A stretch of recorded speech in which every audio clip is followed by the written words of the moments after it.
All right, we'll start in just a second.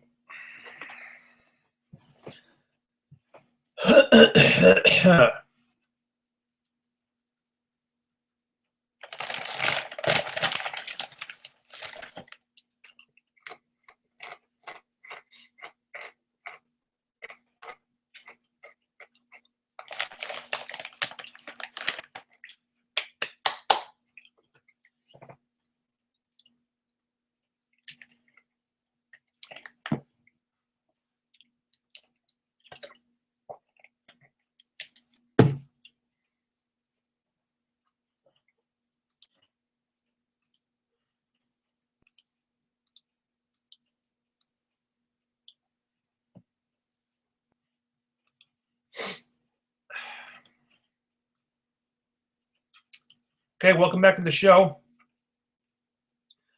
Not as much to talk about this week. Arrow and Flash were off this week, and Gotham is still off. Thank God.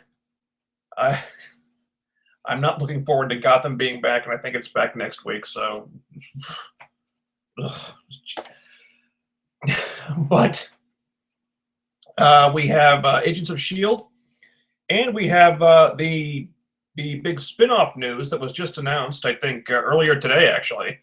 So that was really interesting, so we can talk about that. Also, I believe Daredevil hits Netflix at midnight tonight. And again, those of you who have asked me about this, again, I'm not going to be covering that on this show. I actually don't have a Netflix account. I guess I'm a little old school. I like having a physical copy of the whatever movie or show that I watch. I like having like the DVD in my hand. I don't like needing a Netflix account to watch something. Because, what if my power goes out? Then I can't log on to Netflix. I can't watch it. So I like having a physical copy of it. So I might join Netflix so I can watch Daredevil and the other Netflix shows once they hit there. But more likely, I'm just going to wait for the DVD to come out. Whenever that does, I assume a few months from now. And but I do intend to watch Daredevil at some point. And when I do, I'll probably do a stream about it, and we can talk about it then. Be a fun way to, kill time over the summer break when all the shows are on hiatus. But for now, we got Agents of S.H.I.E.L.D. Season 2, Episode 16. Afterlife. If you have any questions or comments about S.H.I.E.L.D. or the spinoff, put them down there. I'll get to them after we talk about this. Anywho, let's get started. Season 2, Episode 16, Afterlife.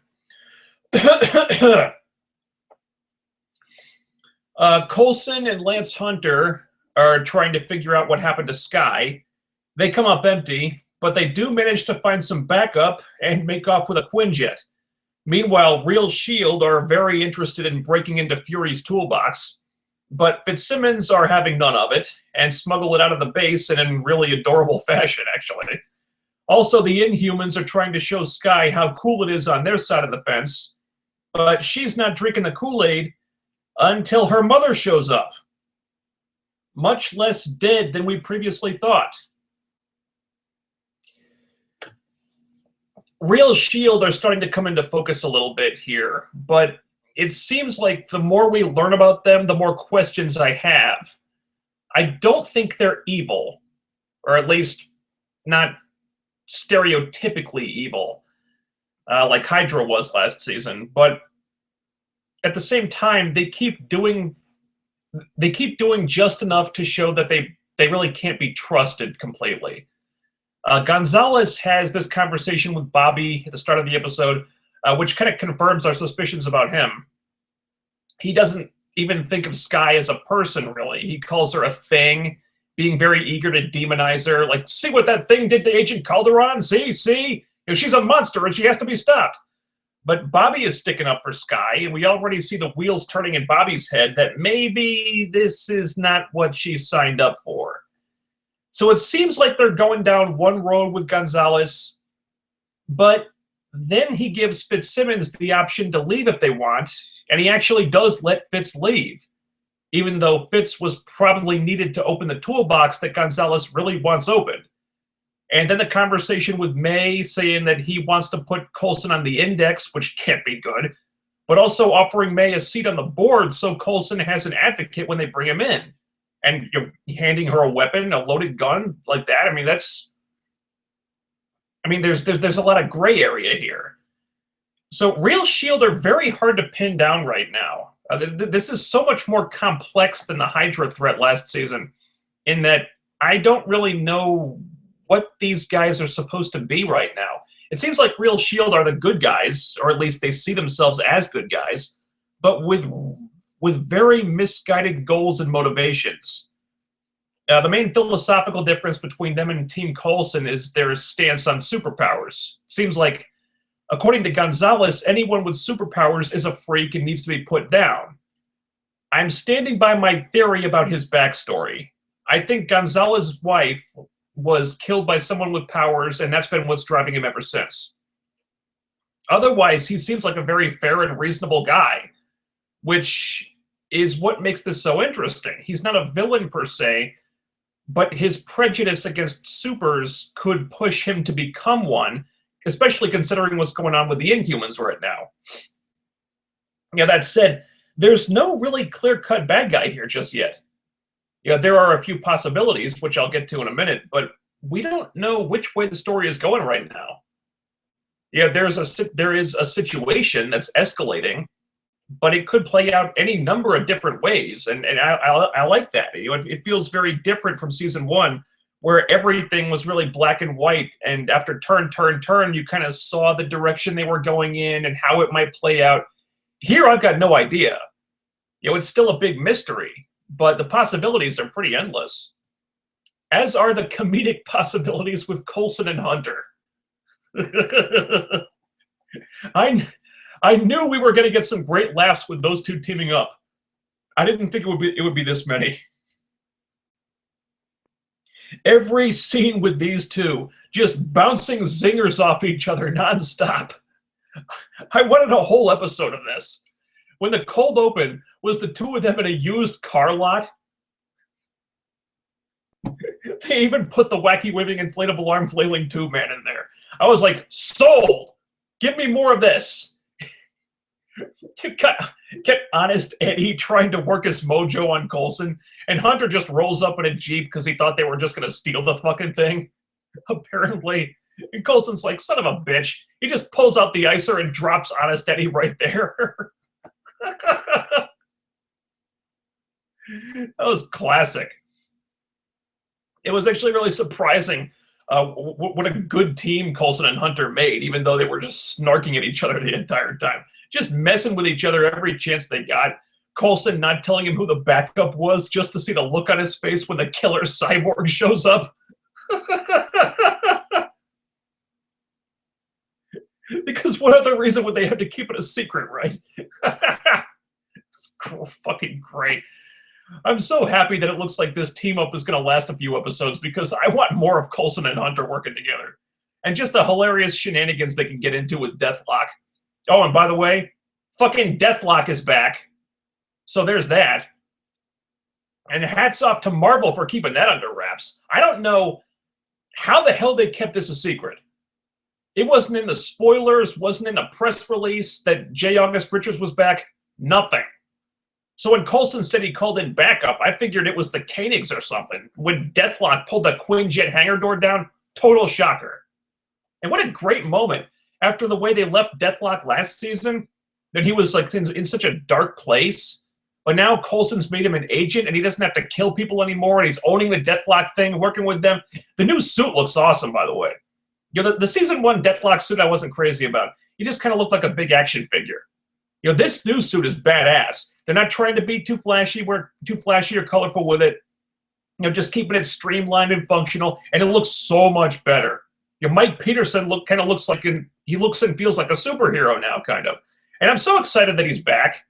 He was one of my favorite guest stars from last season. So it was about time that he made another appearance, and they really brought him back with a bang here, too. So great reveal with Deathlock there. But that wasn't the only reveal. We head over to the Inhumans place, Afterlife. First of all, remember that line Cal said to Whitehall earlier in the season, how he wanted to be reunited with his family in the afterlife? Who knew he was actually talking about a real place? That was clever. Excuse me. But anyway, Skye wakes up on an acupuncture table. And who undressed her, by the way? Was it Lincoln? Because if it was, that's a little creepy, dude. Just saying. But we get a lot of information here about the Inhumans, about the way they see themselves as opposed to how other people see them. Again, those gloves that Simmons made are brought up. It's interesting that Lincoln says they were designed to suppress who Skye really is rather than help her control her powers, and that they were actually part of the problem and why she couldn't control them.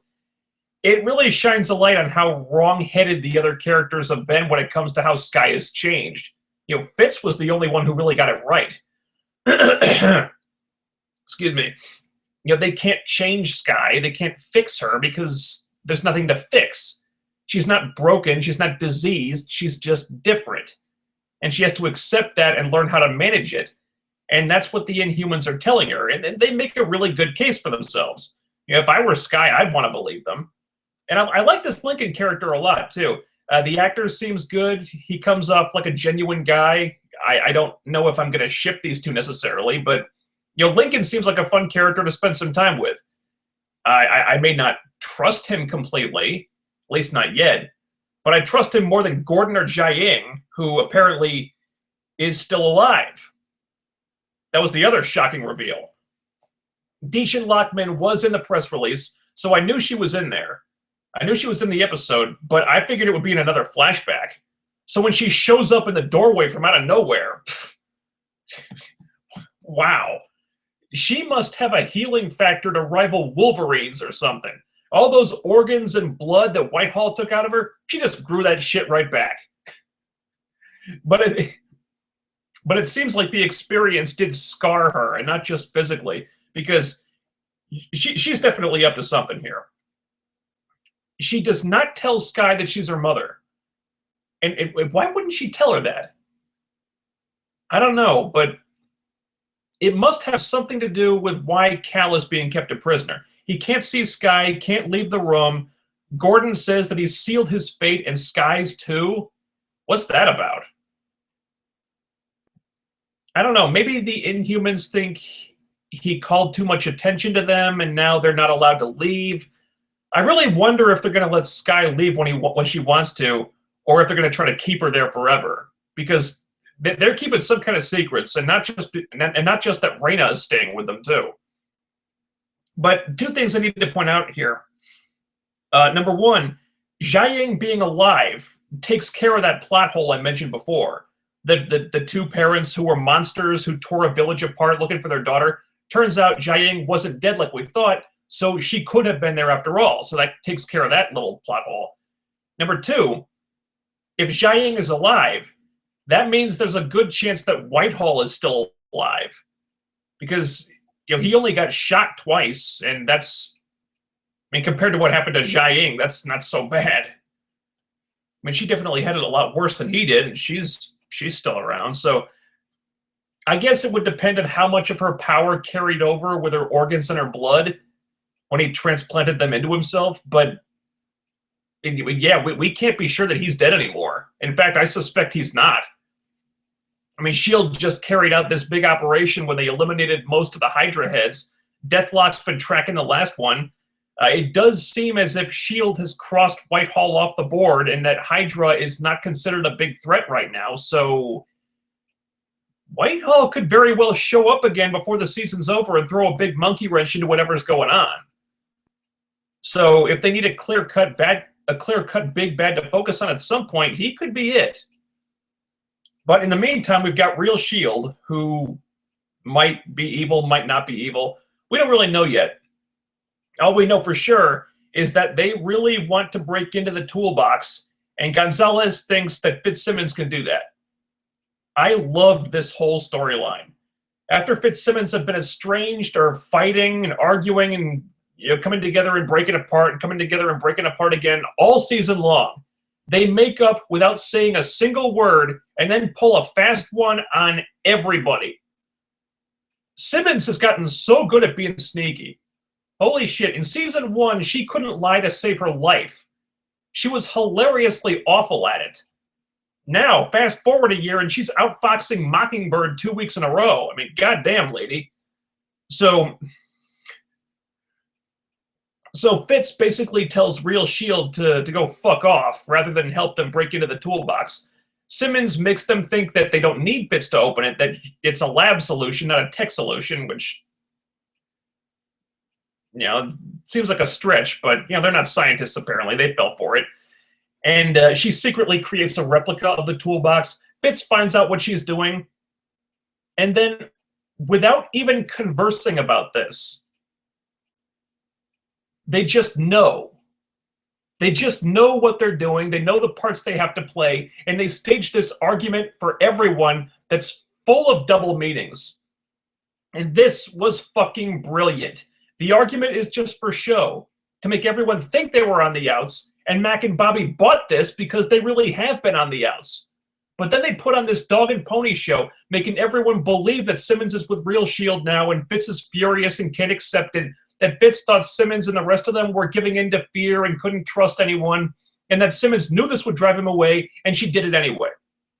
But the meaning behind it that no one notices is essentially Fitz apologizing to Simmons for saying that she was afraid, saying that he trusts her, and Simmons telling him that she does want him to leave, but only so he can get the toolbox out of Real Shield's hands and get it to Coulson. And the stinger was just the cherry on the cake.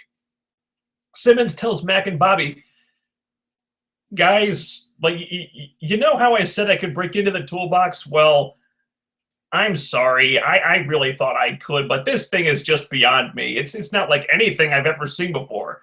So unless some miracle happens, it's just a piece of junk.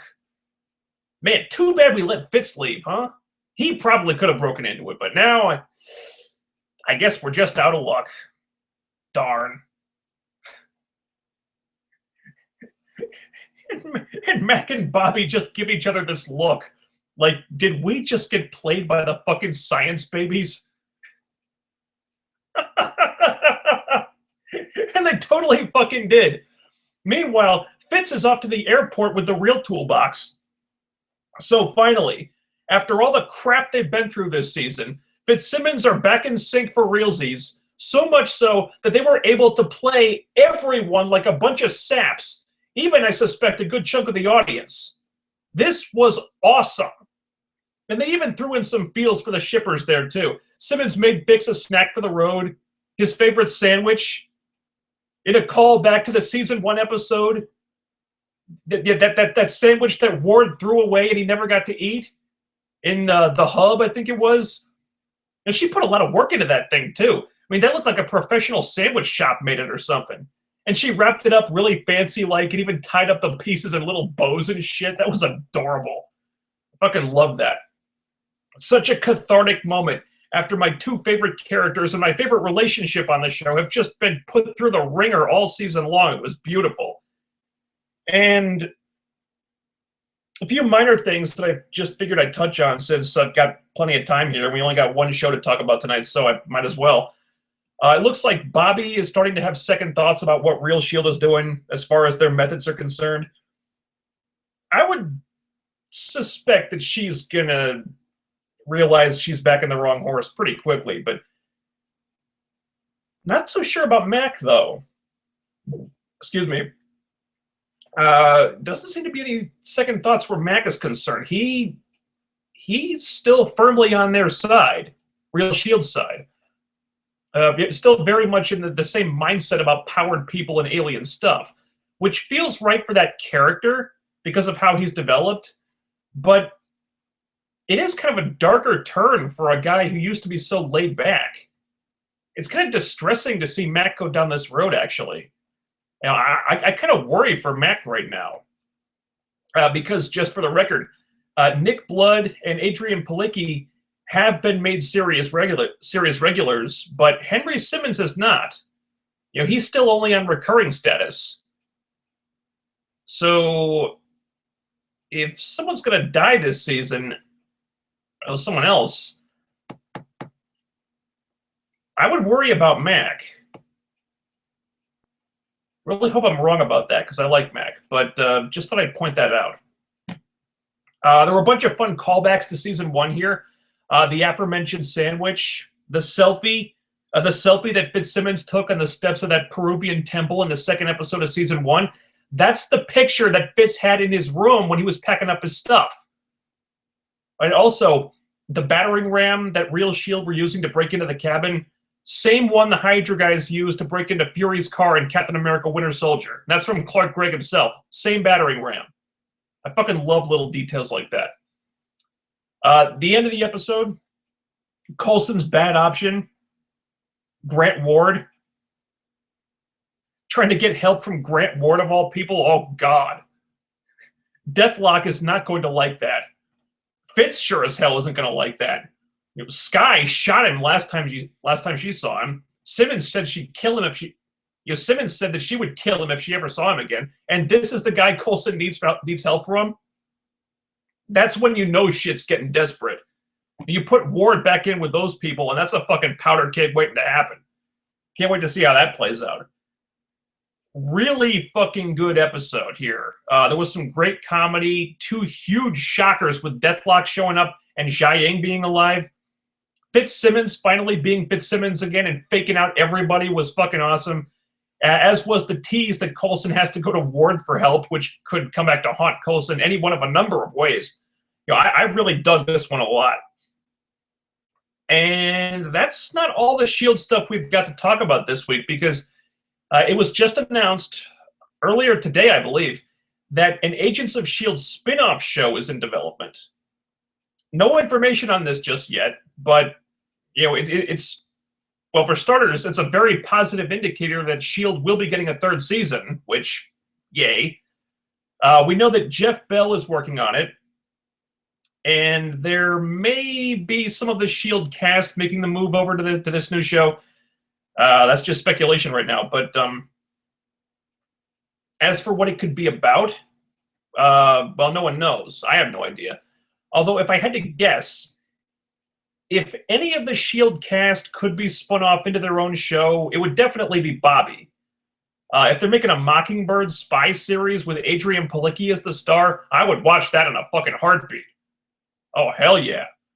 Maybe have Bobby as like the main agent in a new S.H.I.E.L.D. faction like Hammer or Sword or something like that. That would be fucking great. Second guess would be an Inhumans show.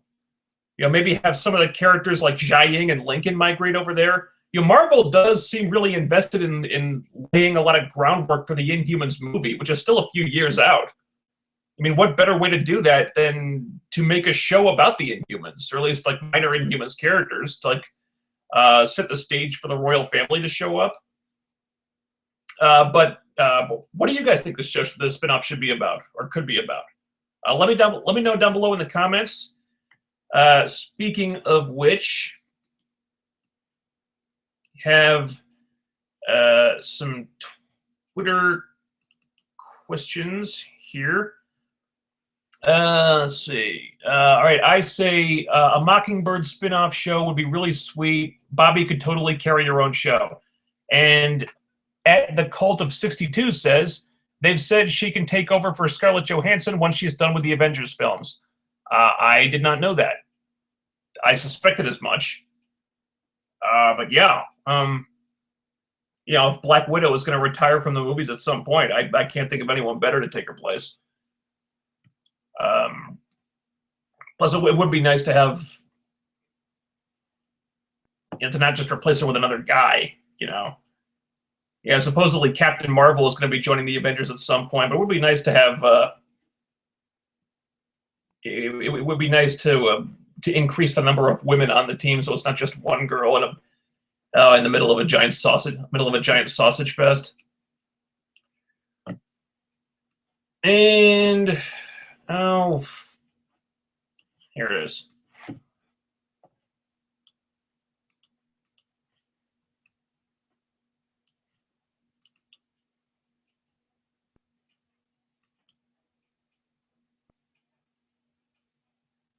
All right, that's something else. But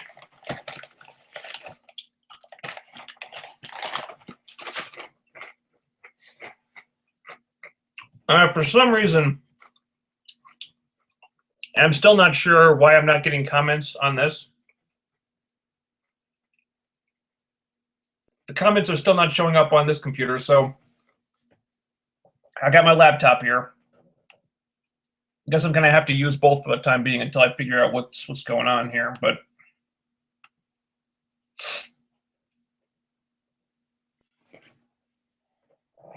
just bear with me 1 second.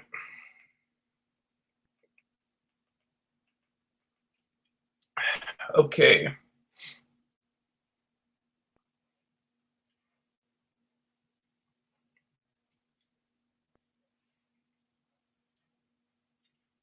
All right, you know what? Let's just do all the questions regardless of topic, because there's no point in doing this one at a time now.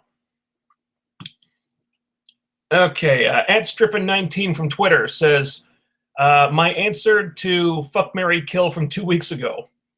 I'd marry Laurel because between her job at the DA's office and her extracurricular activities as the canary, she would barely be home. Bonus, she might die from one or the other, leaving me all that widow money. And I'd fuck Iris because I'd be too scared. Barbara would pull a Basic Instinct on my ass and plunge an ice pick into my chest. Well, if she were to do so, at least you'd probably die during sex. And I mean, if you gotta go, that's a good time to go, I think.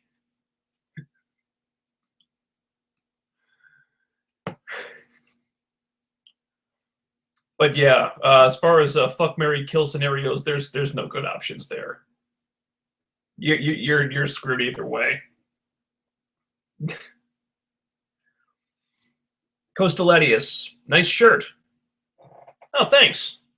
I just noticed that it's not reversed here. The camera doesn't reverse the image for some reason. It always did it on my laptop, but here that's not doing that.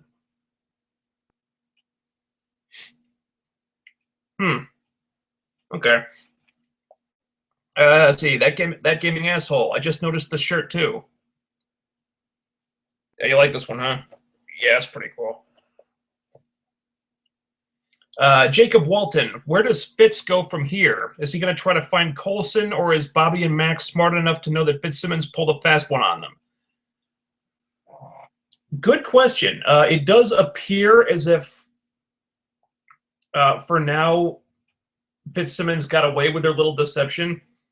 I think from that last scene with Simmons and Bobby and Mack, I think it kind of looked like the jig is up, or at least Bobby and Mack suspect something was up.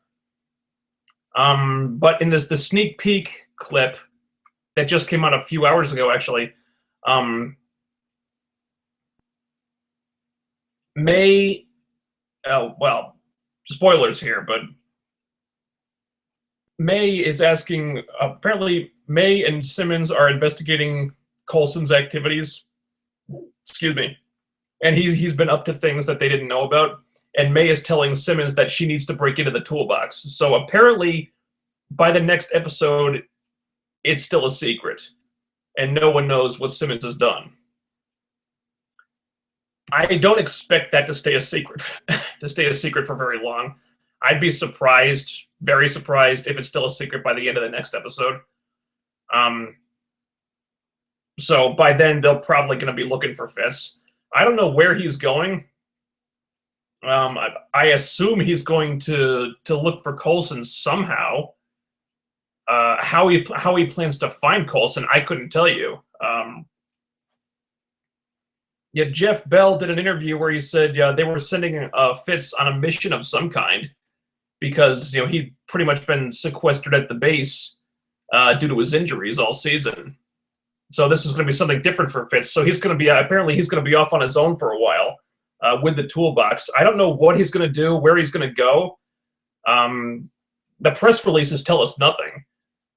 They've been very. The press releases have been very careful to not really divulge anything they've all been very generic and just kind of saying the same thing. You know, Real Shield is doing such and such, and Coulson has to do this and that, and it's they're divulging no real details at all. So whatever Fitz does, it's something they don't want to spoil. So I suspect it's going to be something. I expect it's going to be something surprising. I don't think he's going to meet up with Coulson right away. I think there's going to be some kind of process that he has to go through. This is going to tie into his arc for the season of trying to recover from the brain damage and get his confidence back and stuff like that. So what he's going to do exactly, I don't know, but I think it's not going to be as simple as just finding Coulson. I think there's going to be more to it than that. The Save Me one. If Coulson gets the team he wants, I don't think Real Shield has a chance in hell. I mean, just look at it. Coulson, Quake, Deathlock, May, Hunter, Ward, 33, and Fitz Simmons doing the tech. I think Real Shield is outgunned, Mockingbird or no Mockingbird. Yeah. Pretty much. Yeah, I mean, Real Shield seem pretty xenophobic about the superpowered people, and you know, Coulson would have a number of enhanced individuals working with him, and they really wouldn't stand a chance. And I wonder if it would come down to a big fight between them. I mean, Real Shield are definitely misguided, but they're still Shield agents. I don't think it doesn't seem, at least right now, that they want to really hurt anyone. You know, Sky notwithstanding. Mostly it seems like a matter of trust. Like they don't trust Coulson or anyone with powers. Would it come down to a big brawl? I don't know. I wonder if they might go a different route, or maybe if the Age of Ultron tie-in would give them a common enemy. Maybe if Whitehall would give them a common enemy. Maybe if the Inhumans are up to something. I don't know, but yeah, if Coulson got that team, Real Shield will be fucked. But again, if I had to guess, I don't think it would come down to a big fight between the two factions. I think it'll be more complicated than that. That gaming asshole. I kind of agree with Gonzalez to an extent, in that the Inhumans or mutants or metahumans, etc., are not human. That's the whole point. They're different species. I mean, they're a kind of Homo sapien, but not human. All wolves are dogs, but all dogs are not wolves. Savvy? Yeah, you have a point. Although, just because someone is inhuman, it doesn't mean they aren't also human. You can't spell inhuman without human. You know, I mean, just because they have powers or they were born different, it doesn't make them things. You know, it doesn't make them monsters, or doesn't mean that they're not still people. And Gonzalez has taken that to an extreme where, you know, if you have powers, you're not really a person anymore. You're a thing. You're a threat. You're a potential WMD, and you need to be contained and stopped and possibly put down. And I see where he's coming from, but I think the point where it gets dangerous is that he's just taking it to a real extreme. That that kind of kills his argument, because he almost comes off like a racist when you talk about a person as a thing instead of a person. That's you're walking a dangerous line there, and you think he's crossing that line slowly but surely. Jacob Walton, I'm thinking that the cavalry flashbacks with May might just tease us into thinking May might take up Real Shield since May put down a person on the index. Possibly, yeah. Well, if you didn't see the promo for next week, we're finally getting May's origin. Find out how she became the cavalry, and find out what all that business in Bahrain was about. And apparently there was a super that had kind of a following of some sort, and she had to stop him, and a whole lot of people died, and ever since then, May has been who she is, and I do wonder if they're going to use that, because Gonzalez did mention her history as the cavalry in this episode. I wonder if they might use that to kind of coerce May into joining them, and I do wonder if she might be tempted. I don't think she'll accept. Well, she might accept only to ingratiate herself to them in order to fool them and maybe gain some power within Real Shield. Will she actually do it? I don't think so. I think she's very loyal to Coulson. They might be making an effort to tease that Coulson's been up to something behind her back. Again, watch the sneak peek. But at the end of the day, she's loyal to Coulson. I don't think that'll change. The Save Me one. When it comes to Skye's mom, this is either going to be really good or Shield's jump the shark. I mean, the woman didn't just die. She had every last drop of her blood drained, every organ removed, and literally just had her skin and bones thrown in a ditch. They really need a good explanation here. I don't think it's hard to explain. I mean, Wolverine would have healed from that no problem. So it's not out of the realm of possibility. You know, in the Marvel Universe, there do exist people with the ability to regenerate from stuff like that. It's not hard to imagine that Jiaying is one of those people. Yeah, maybe she has a healing factor, a regeneration factor, that in addition to making her nearly immortal, it means that she can heal from any injury. You know, it's a logical explanation, a simple explanation, and I buy it. Yeah, you could theorize that Cal took what remained of her and sewed her back up, and her powers did the rest. And if it's not that simple, maybe he did some medical mojo on her and brought her and kind of helped the process along. But I mean, these are what superpowers are for, to explain away things like that. You know, in the Marvel universe, where no one really dies ever unless your name is Uncle Ben, it's not that much of a stretch, really. You know, she has superpowers, and the powers saved her. I buy that. Let's see. That gaming asshole. I just found out that the guy who plays Lance Hunter is named Nick Blood, or at least he decides to call himself Nick Blood. What name did he skip over before Nick Blood? Brock Steele, Cliff Stone, Max Fightmaster, Harry Hardcase, Thruster Hardcocks, Stiff Straightwood, Tom Longpenis.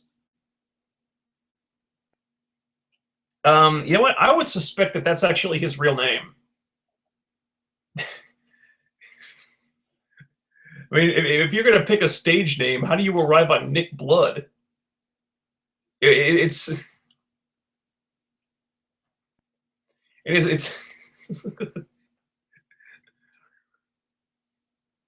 I mean, it's such an out there name. It's such a porn star-esque name that I don't think it's fake. I think that might actually be his real name. That gaming asshole. To be perfectly fair, if I found Quake unconscious, I would probably dress her like the chick from The Fifth Element too. Well, yeah, a lot of guys would. It's still a little pervy, though. I mean, she's a lady, and you can't just go around undressing her. At least have another woman do that. Otherwise, you're being kind of a creep. I do understand the temptation, though. The Save Me one. A lot of people think Lincoln will be Skye's new love interest, but I think there's a chance he could be her brother, or Skye's mom and Gordon are his parents. Really? Huh. Uh, well, he was on a first name basis with Gordon, so I don't think he's Gordon's. I don't think Gordon is his father unless he doesn't know about it. And they were keeping the fact that Jiaying is Sky's mother a secret, so possibly. It would make some sense. It would make some sense his powers are similar to Sky's, and that it would explain why Cal and Gordon despise each other the way they do. Are his powers similar to Sky's? I don't think so. Sky controls vibrational energy, and Lincoln's powers are electricity based. I don't think those seem like very different powers to me.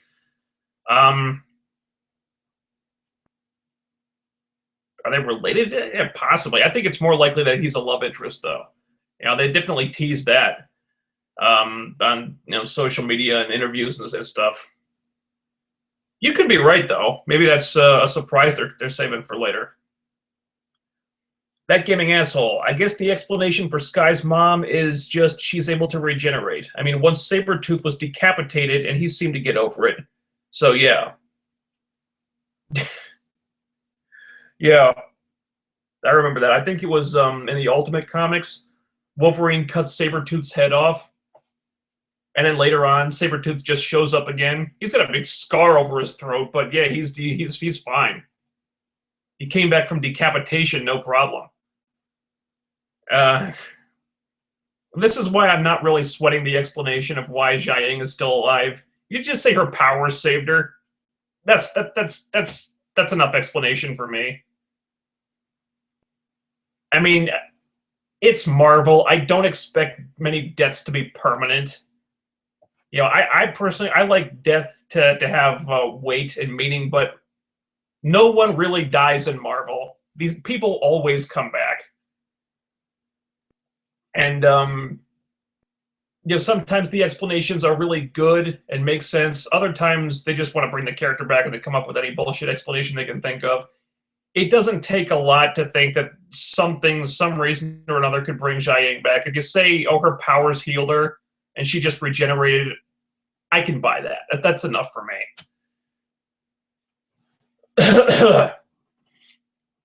That gaming asshole. Lincoln is maybe Black Bolt. Maybe? I don't think so, man. Black Bolt's powers are completely different. Plus, I highly doubt we'd see any of the Inhumans royal family before the movie comes out.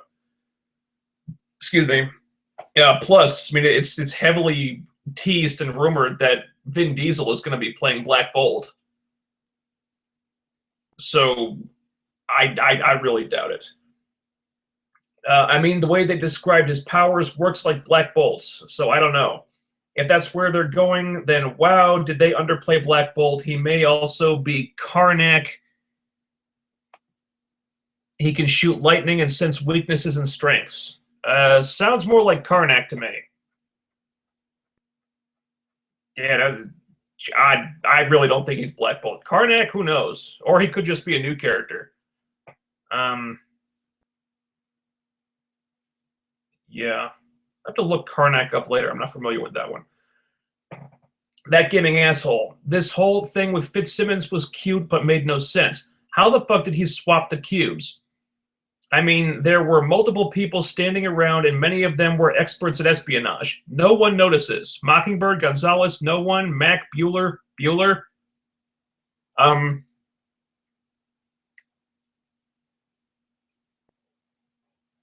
right.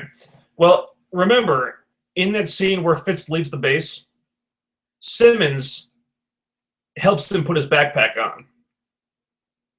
Once he's in the cab, he finds the real toolbox in the backpack. I was under the impression that Simmons put it in the backpack.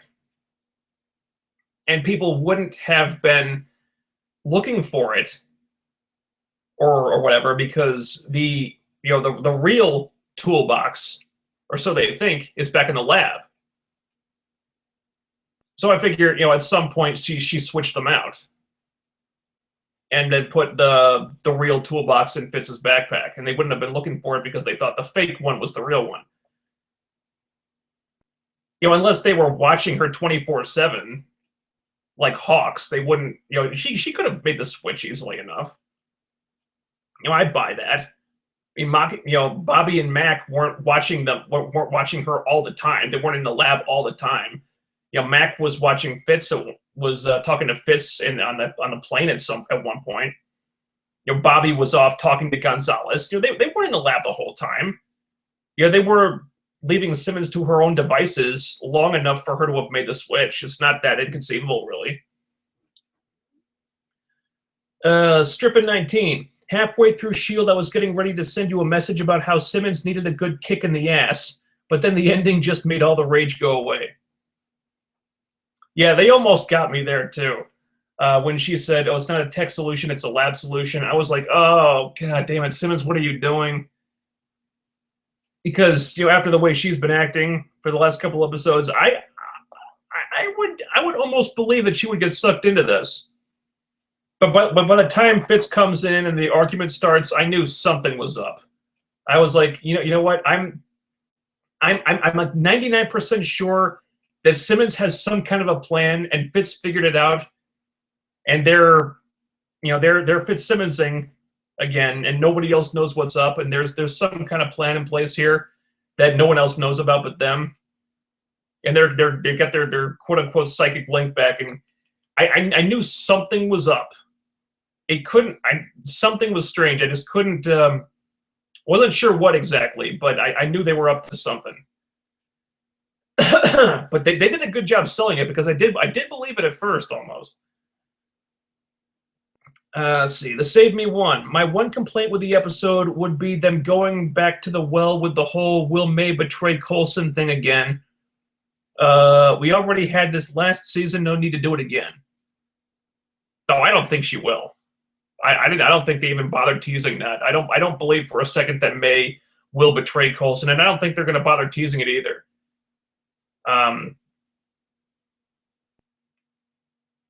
Yeah, they may have on the surface where she's kind of doubting what he's up to. Next season, it seems like they might, next episode, it seems like they might go down that road a little bit, but will they ever seriously tease that she could betray him? No, I don't think it'll ever come to that.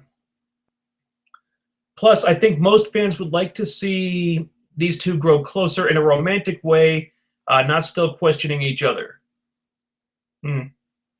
Yeah, there are a lot of Felinda people out there. I'm not really one of them. I prefer them as just a close friendship. I don't. If Coulson and May are going to turn romantic at some point, I don't root against it happening, but I don't. It's not something that I look for or want to see, especially. I kind of prefer them just kind of the way they are. They're close friends, they're comrades, and you can see that there's something between them, but they don't really act on it because it could kind of screw things up and make things more complicated. And I kind of prefer that dynamic between them, honestly.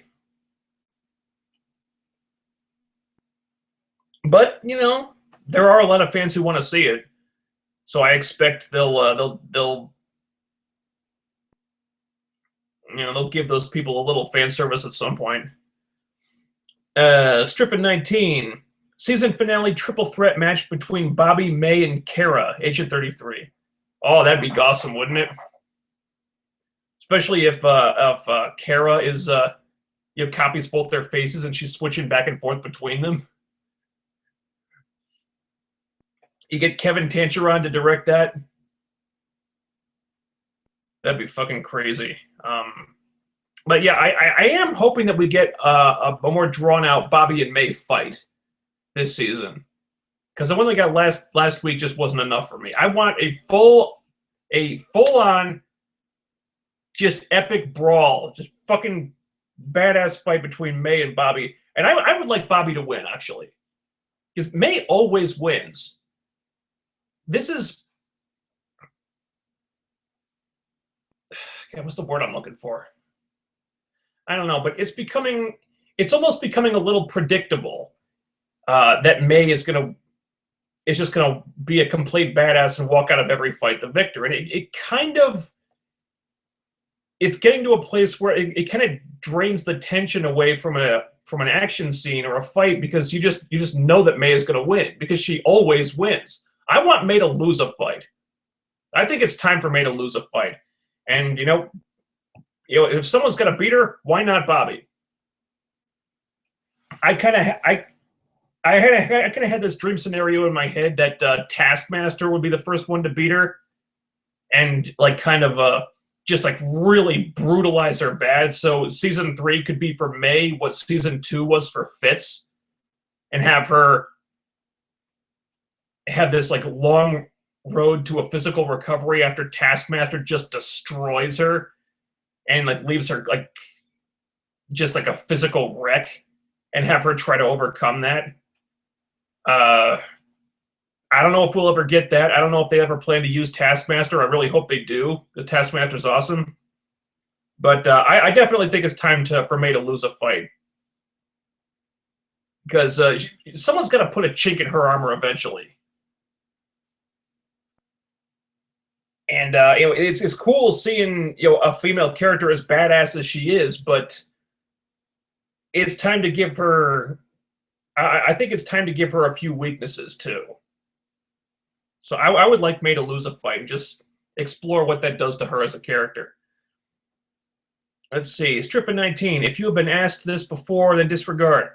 Fuck, marry, kill. Simmons, Felicity, and Caitlin. Ooh. This is a much better option than the other fuck, marry, kill.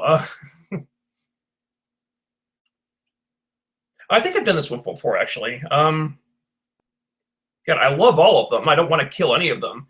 If you put a gun to my head, I would say kill Felicity, fuck Caitlin, and marry Simmons. But, I mean, really, there are no bad options here. I mean, you switch them around any number of ways, and you still make out like a bandit. But I mean, if you force me to choose, that's the one I'd go with. That gaming asshole, that battering ram. How do you knock down a door made to hold the Hulk? Unless that thing is made out of something really fucking hard, that's impossible.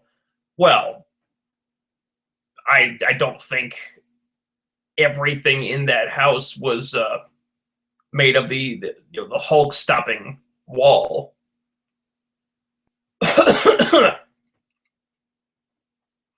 I mean, you want to put that... I assume like maybe the walls are made of it, but the door, the windows, not necessarily. I mean, we saw that the door was on hinges. I mean, they could knock it off its hinges.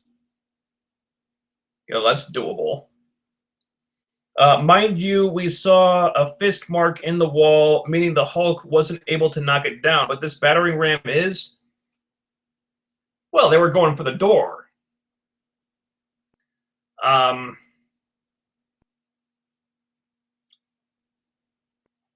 admit it is a little bit of a dramatic conceit. I don't think the door was made of the same stuff the walls were. We don't really know if the cabin was meant to hold the Hulk a prisoner. This would be...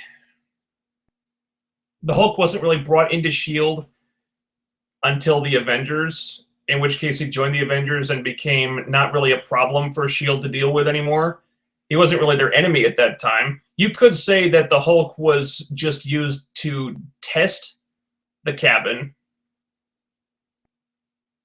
to see how impervious it was, and not really used to be kept a prisoner. I suspect if you put the Hulk in that cabin and told him to try to break out, he could do it.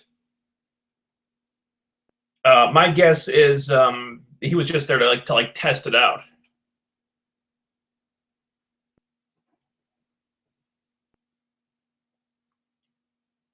Because, I mean, the first time S.H.I.E.L.D. encounters the Hulk, he joins the Avengers, helps save the world. they wouldn't really be trying to hold him keep him a prisoner or anything after that. So I suspect he was kind of working with them to make the cabin more secure and kind of test it out. The Save Me one with the spinoff. I think Skye is getting her own.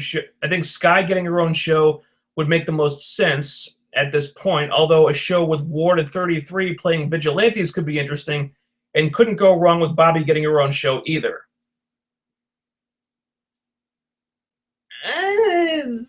Possibly. I don't think it would be about Skye. Just because, I mean, she's essentially the star of S.H.I.E.L.D. She's the main character of this show. So they couldn't really take her out without really turning over a lot of tables and changing the dynamics of the whole show. If they were going to take other characters and make a spinoff about them, I could see Ward at 33. I could see the show focusing on Bobby. I could see it focusing on Hunter, or a combination of those other characters. Skye, I don't really think so. Again, I think Inhumans show is likely, but there are a lot of possibilities. Would they do a Skye spinoff? Personally, I don't think so. I think she's staying where she is. Striffin19. I know people are thinking Inhumans will be the spinoff show, but last year I saw what looked like a list of potential new Marvel products, both movies and TV shows, and one of them was a Deathlock show with the Fixer as the villain. That's also possible. You know, spin-off Mike Peterson into a Deathlock series? That might work. I could see them doing like a Marvel version of like Bionic Man or some shit like that. That's a possibility. Yeah, I didn't think of that.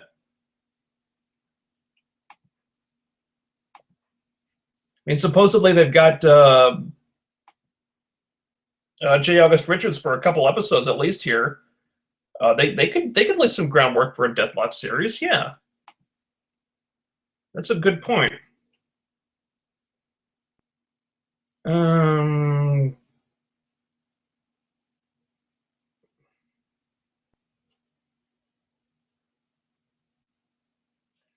That gaming asshole.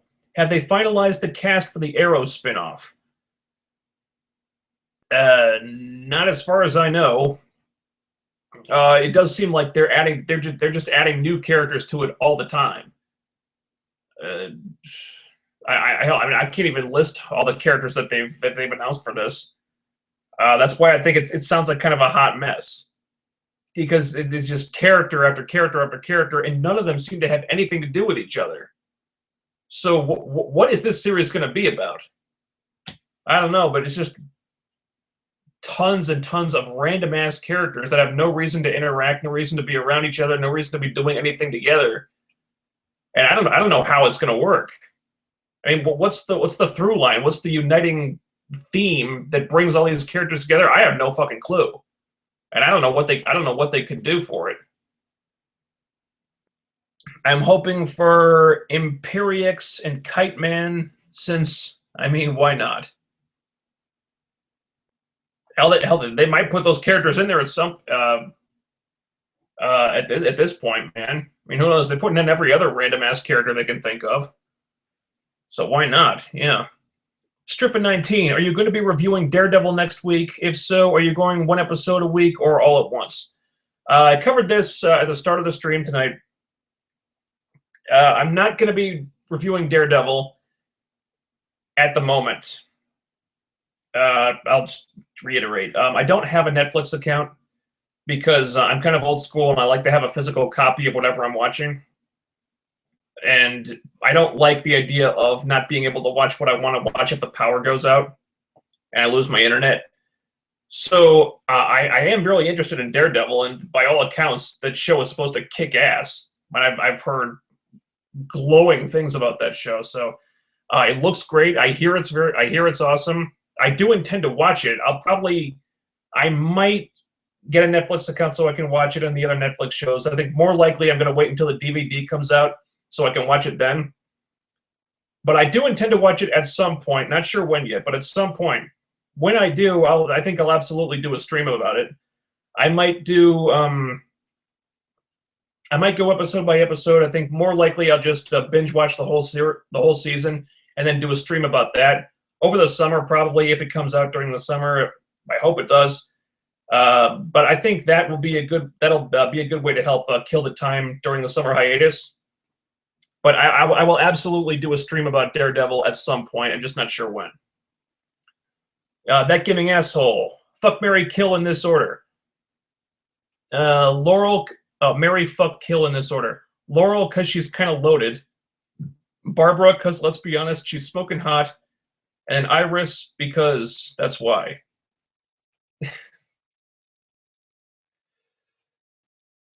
Yeah. Well, I'm not judging, man. I'm not judging. Yeah, I was asked about this one too. There's no good options in that one. There's really not.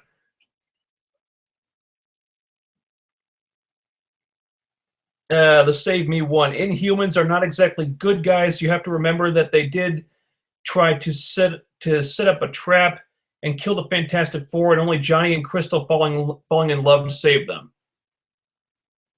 All right. Well, that was one Inhuman story, I believe. That was a long time ago.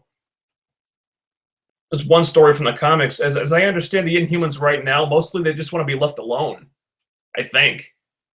I mean, I flipped through the first volume of the new Inhumans comic series. It seems like they're more ambiguous right now. We don't know how much from the comics they're drawing from here. I think for the most part, the Inhumans in the show want to be left alone. But if they're not, they may strike back. It does seem like they have some kind of sinister intentions right now on the show. So we don't really know how that's going to play out. That giving asshole. I want the plot to swerve and have Coulson turn out to be evil. Like, I want it revealed that he's been working for Hydra since day one and only kind of maybe felt some perhaps unrequited feelings for May, so he didn't invest too heavily in his mission until now when he has no other choice. All right, I think that would go against the entire premise of the show. If he was working for Hydra since day one, then pretty sure most of his actions over the course of the show would not make any damn sense. There is a character called Spy Master who is an Iron Man enemy. I want him to be that guy just for the shock of it. I'm not kidding. Okay. That's what you want. Kind of sounds like fan fiction to me, but whatever you like, dude. That giving asshole. If it was both the Ultimate and 616 universe, I believe, I think the explanation in 616 was that they gave him a new adamantium spine, while the other one, I don't know. That's about the Sabretooth thing we talked about before. Seriously, he got decapitated in both universes? Wow.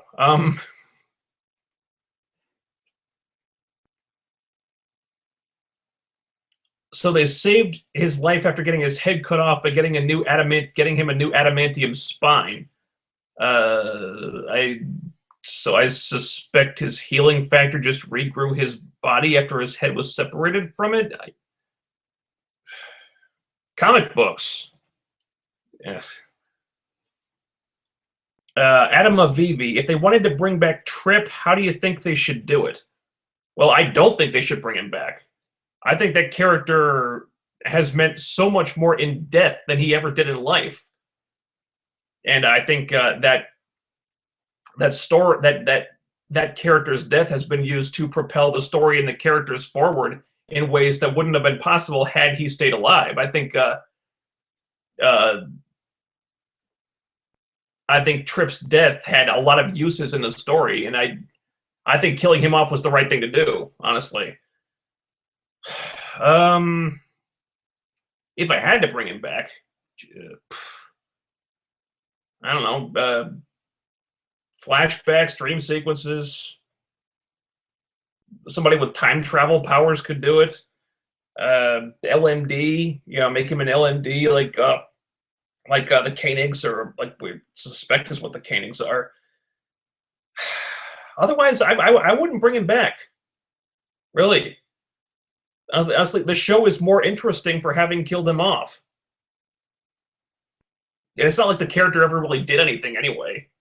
He was likable enough, but they just never did anything with him. Like I said, the most meaningful thing they ever did with Trip was kill him for dramatic effect. And by killing him, his character meant more in death than he ever did when he was alive. So would I bring him back? No, I wouldn't. I think killing him was the right way to go. That gaming asshole. Marry, fuck, kill. Marry Caitlyn, fuck Felicity, kill Simmons. Forgive me, Fitz. Really? You'd kill Simmons? Well, to each their own, I guess. Not the way I would go. No, really. Yeah.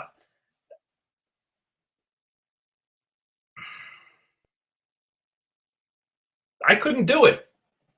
No, that accent is just too damn cute. I couldn't do it. That gaming asshole. If the door wasn't armored, there would be no reason to put it elsewhere, since the Hulk would just tear it open and leave. I mean, I get it. It's nice to do that callback with the battering ram, but I'm sorry, no.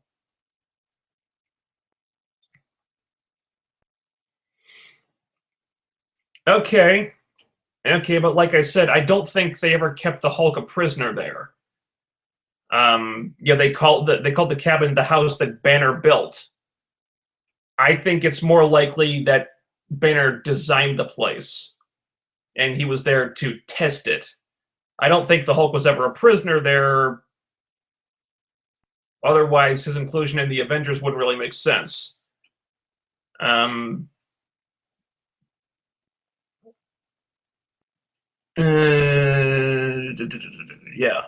I admit that whole thing was a little bit sketchy, but I didn't really think about it that much. And overall, it's a minor inconsistency that didn't really detract from the story, in my opinion.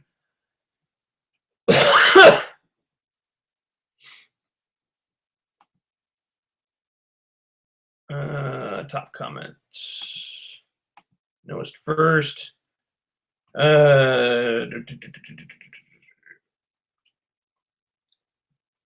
Costaletius, fuck, marry, kill Natasha, May, or Bobby. Ooh, damn. Well, I'd kill May because she's just such a hard ass. It kind of seems like being with her would probably feel like being alone, really. I mean, she never smiles. She never laughs, hardly ever. It would just seem like a really humorless, sterile existence being with May. So I'd kill May. I'd fuck Natasha because goddamn. But overall, if you gotta marry someone, it's gotta be Bobby. She's the most attractive, in my opinion. Most personable. She smiles, she laughs, she can make jokes. She's kind of woman that you'd want to spend the most time with over all those out of all those three. Adam Avivi, what are your thoughts on the Supergirl show? Do you think it'll be good? Oh boy. Well, it's by Greg Berlanti, who had a big part in Arrow and Flash, so that's good. I don't know too much about the cast. Melissa Benoist, I've seen very little of. I've liked her in what I've seen her. I don't know if I see Supergirl from her. I saw some of the set pictures of her. Excuse me, in kind of her civilian nerd garb, like Clark Kent. She looked okay then. I saw her in the Supergirl costume. That didn't really look like Supergirl to me. I know Callista Flockhart is in it. I think she's playing Cat Grant, which is all right, whatever. I think the guy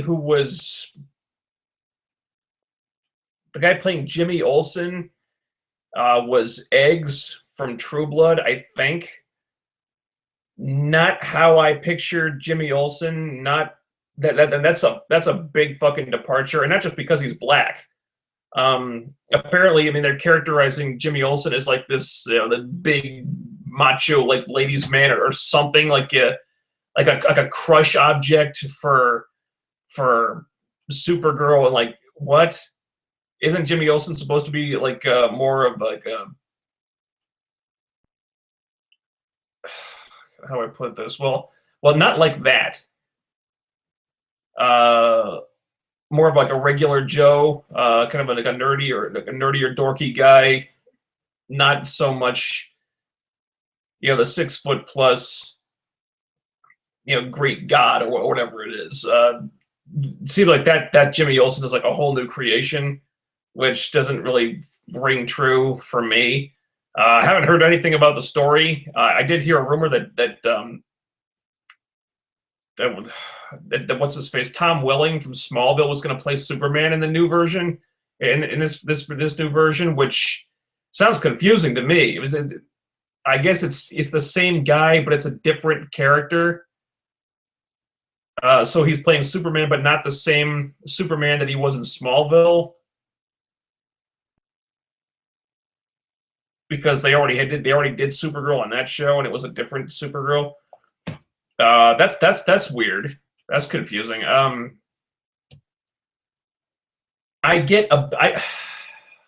have a weird feeling about this one. One that I didn't get from Arrow or the Flash. I have a feeling that the streak is going to be broken with this one, and it's not going to turn out so good. It's just a gut feeling I have. I really don't know anything about the show yet. I'm going to reserve judgment until I see it, but I've got a feeling that this one is not going to be as good as those other shows turned out to be. Okay. The Save Me One. Sky trying to do to Raina what she did to Wolverine and Mystique in the comics was cool. What did she do to them in the comics? I don't think I read that one. I know she tried to turn her powers on Raina. She got interrupted when Jiaying showed up, but it did appear like she intended to do bodily harm to Raina. Raina was kind of asking for it, actually. But what did she do to what'd she do to them in the comics? I didn't read that one. The Save Me One at Costeletius. Marry Natasha, one night stand, May, and kill Bobby only because she's the only one left.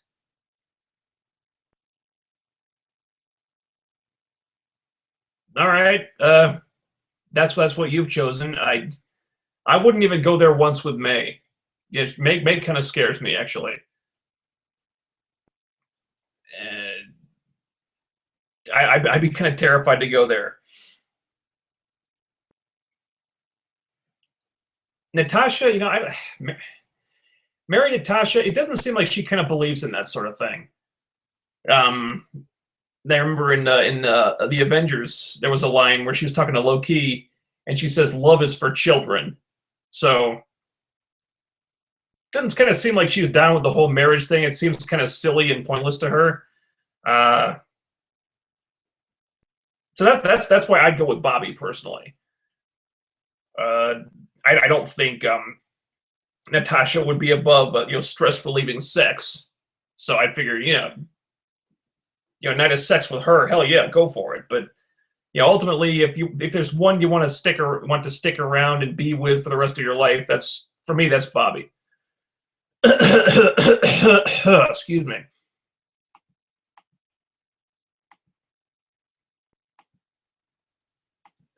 First.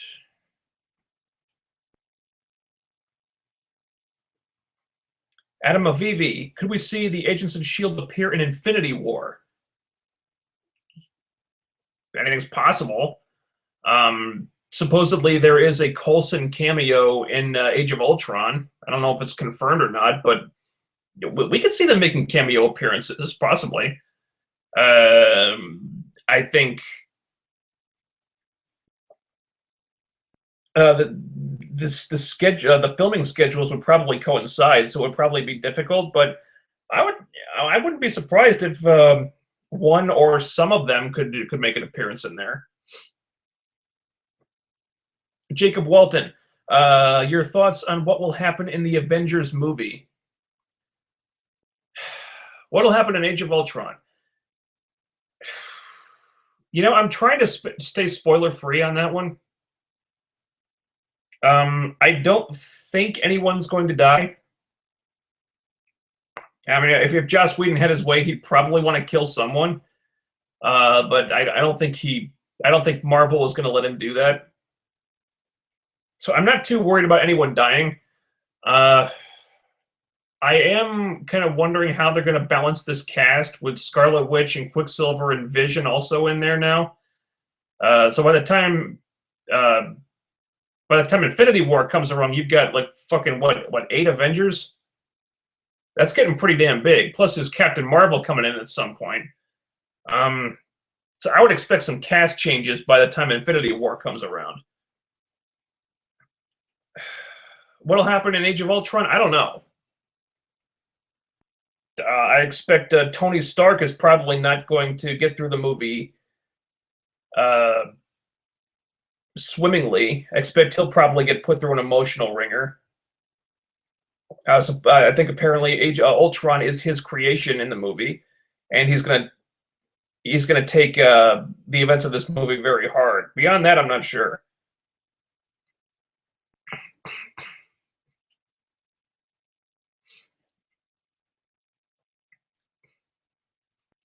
The Save Me won, but Bobby is the whore of an ex-wife, so says Hunter.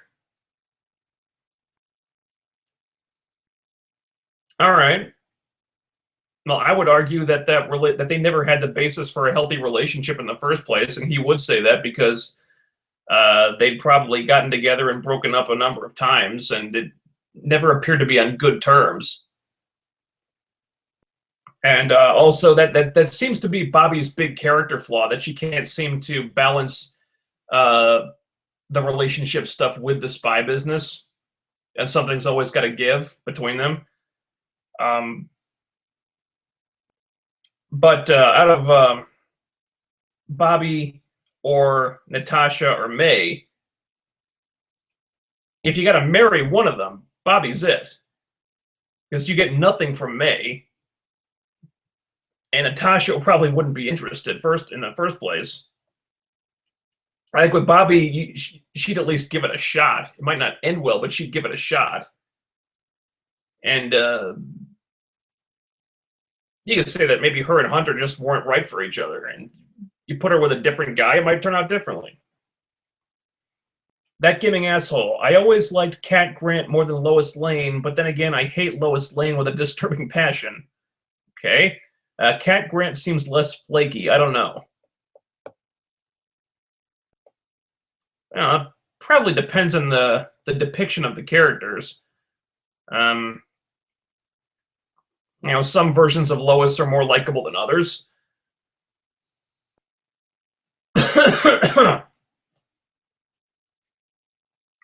Cat Grant always seemed like the flaky one to me, but not really a big Superman guy in the first place. And I think that's it. Hold on. No, hold on.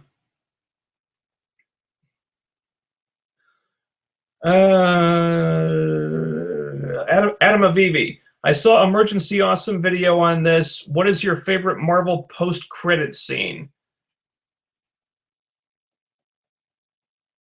I'm going to give you 2 answers. Number 1 was the post-credit scene in the first Iron Man, because when Nick Fury showed up for the first time and talked about the Avenger Initiative, because that was the one where that was when I realized that Marvel had big plans for the cinematic universe, and they weren't content to just do one movie after another. No, they were telling a bigger story here. and they were actually building toward the Avengers, which is something I never thought would happen in the first place. And the second one, my second favorite, would be the post-credit scene in Avengers, where Joss kind of took that whole idea and just turned it on its head, because everyone was expecting this big shocker or something, because they'd come to expect like every Marvel movie to have a post-credit scene that kind of teased the next one, or did some kind of big, shocking thing to set up some big new villain or new character or new storyline or something. And it turns out that it's just them sitting around the table eating shawarma. That was fucking great. I thought that was brilliant. The Save Me one. I mistyped. I meant Magneto and Wolverine in the comics. She kills Wolverine by making his heart blow up and makes Magneto's brain crumble by vibrating it. Ah, okay.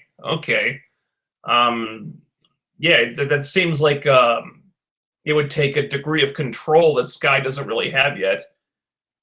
And she only just figured out how to project the power outward without hurting herself. Give her some time to learn how to control that. She might learn how to do that. You never know. That might be a little dark for ABC, but possibly she could do it, I think.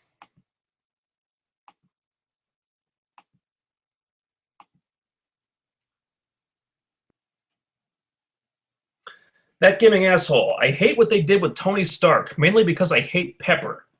Really? Or I hate the way they do her in the movies. I guess my same problem with Lois is my problem with Pepper. She's an anchor around his neck, keeping him from doing cool things or being a badass, and she gets exaggerated on how useful she is. Remember? Don't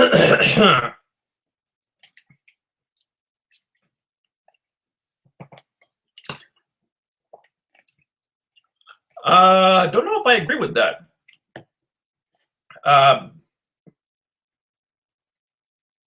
Yeah, I like Pepper because, I mean, if not for her, Tony would just be, a womanizing, stay a womanizing douchebag. I think she was a big part of his growth as a character in the movies. So I don't know if I'd agree with that. Remember that Lois Lane is supposed to be a martial arts master. And now Pepper may or may not have superpowers. Yay. What? Lois is a martial arts master. When did that happen? And now Pepper may or may not have superpowers. Well, Pepper does get her own suit of armor in the comics. I believe they wanted to do that in the movies too, but it just didn't. It just never felt right. I suspect if they do another Iron Man, which may or may not happen, she might get a suit of armor of her own. I think that would be pretty cool, actually. And there is a comic precedent for it, so why not make the movie about her then, assholes? Gwyneth Paltrow and Gwyneth Paltrow the movie, the Gwyneth Paltrow story. Well, you really don't like Gwyneth Paltrow, do you? That giving asshole. Really, the whole superhero wife thing is just terrible. It always ends with the character getting nailed down to one person forever, and if she's not a cool character, like MJ, for example, then too bad you're stuck with her, yeesh.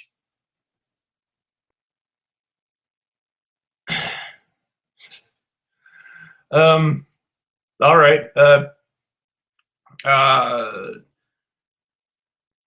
I will agree that they haven't always made the superhero wife, the greatest character in the world. I think you can make that person a good character. That's doable. Hasn't always been done well, but it is doable. Yeah, personally, I like Pepper in the movies. I love the chemistry between the actors.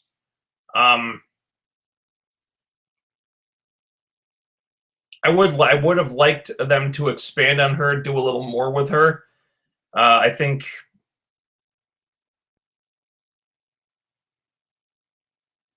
she may have kind of gotten relegated to the superhero wife thing you're talking about in the second movie. I think in the first and third one they let her the character breathe a little bit more. But for the most part, I don't really agree. I like Pepper. I like Gwyneth Paltrow. I like Pepper. I like Pepper and Tony together. So I don't really get all this hate you have for that character. Let's see.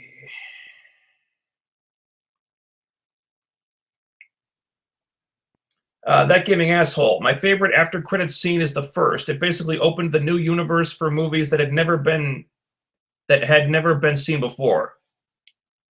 That's why I like it too. That Gaming Asshole. I like the womanizing douche Tony. Okay. Yeah, it wasn't without its charm, but you can't just have him be a womanizing douche forever. You have to evolve the character. We saw womanizing douche Tony in the first movie. You can't just do it again. It was just doing the same thing over again. That's cool, Tony. Now Tony is just some asshole with a dumpy wife. Dumpy? You saw her in a sports bra in the third movie, right? Still got a rockin' body. And yes, I know she's rescue now. That's even stupider, so let us never speak of it again.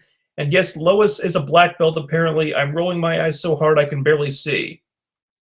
All right, Lois is a martial arts master. All right, that's the first time I've heard about that.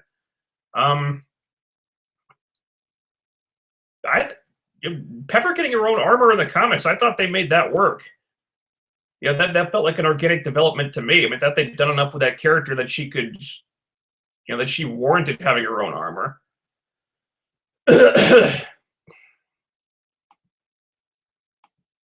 And that's just my opinion. Okay. And it looks like that's it. And wow, we've gone on for an hour and a half talking about just one show.